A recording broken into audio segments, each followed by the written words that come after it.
Wudu yang benar, yang dikatakan sempurna adalah, contohnya, mengambil air dengan dua telapak tangan, kemudian kalau keran lagi jalan juga begitu, menarik dari sisi punggung kanan ke pergelangan dengan tangan kiri. Ini dulu dimulai tarik dari sini, dilebihkan ini batas minimal, lebihkan.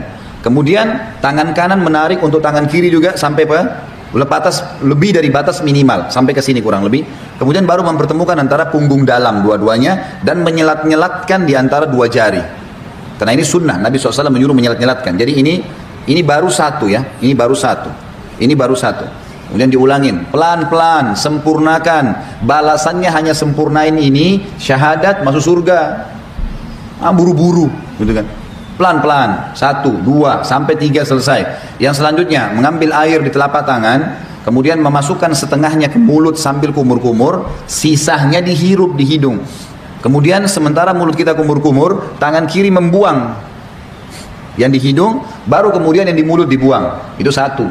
Sebagian dalam mazhab Malikiyah dianjurkan agar menggosok mulut dengan jari. Terutama yang saya katakan adalah di bagian depan gusi, karena biasanya di sini ada lendir yang membuat bau mulut nggak enak.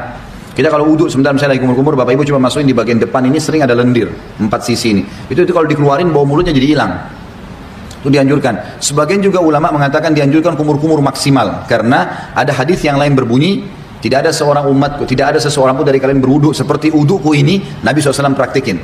Kecuali akan berjatuhan semua dosa-dosanya bersamaan dengan tetesan air terakhir.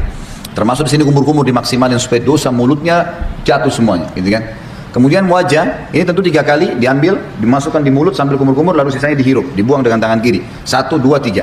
Setelah itu, mengambil air dengan 2 telapak tangan, kemudian dari awal tumbuhnya rambut sampai 2 jari di bawah dagu, dari awal kuping kanan dengan kuping kiri, dimasukkan di wajah, kemudian diputar. Ini 1, gitu kan? Kemudian 2, ini semuanya kena, dan seterusnya 3. Bagi teman-teman yang berjenggot tentu diselat-selatkan, sunnahnya begitu. Diselatkan jari di antara jenggotnya, sebagaimana mungkin kalau jenggot seperti saya mungkin dimasukkan begitu. Kemudian telapak tangan kanan ditarik dari sisi kanan punggung, ditarik sampai ini, ingat ini batas minimal. Banyak orang wudu ininya nggak kena nih. Ini nggak kena, ini bisa nggak sah wudunya, nggak sah sholatnya.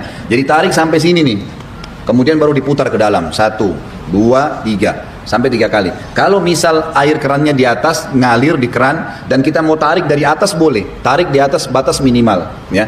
Jadi ditarik dari sini, di atas siku, tarik ke bawah, kemudian baru diputar ke bagian dalam. Kanan dulu baru kiri. Setelah itu baru kepala. Kepala ini diambil air. Sunnah Nabi SAW ditarik dari awal kepala sampai ke tengkuk, ya, sampai ke batang leher. Kemudian ditarik lagi ke atas kembali, lalu jari telunjuk masuk ke dalam lubang, ibu jari mutar di belakang. 1, ya. Ini satu-satunya yang dilakukan 1 kali saja. Kalau semua tadi anggota tubuh, telapak tangan, tangan sampai siku, wajah, ini semua 3 kali. Kumur-kumur, bersihkan hidung semua 3 kali. Kecuali kepala cuma sekali. Bagi ibu-ibu yang rambutnya panjang, ditarik sampai ke tengkuk, lalu ditepuk-tepuk ke atas.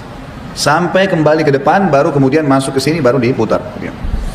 Selanjutnya telapak kaki dibasuh minimal mata kaki, lebihkan ke atas supaya memang sempurna. Setelah itu jangan pernah lupa ucapkan syahadat, asyhadu an la ilaha illallah wahdahu, ada tambah la syarikalah, tidak ada sekutu baginya, wa asyhadu anna muhammadan abduhu wa rasuluh. Itu saja dijamin, kata Nabi SAW, dibukakan baginya 8 pintu surga, ia boleh memasuki dari mana saja dia mau atau dia suka. Di dalam hadis yang lain disebutkan bahwasanya Nabi SAW bersabda, riwayat Imam Tirmidzi, siapa yang membaca setelah syahadat, Allahumma ja'alni minat tawwabina, sebaiknya dia membaca setelah syahadat, Allahumma ja'alni minat tawwabina waj'alni minal mutatahhirin.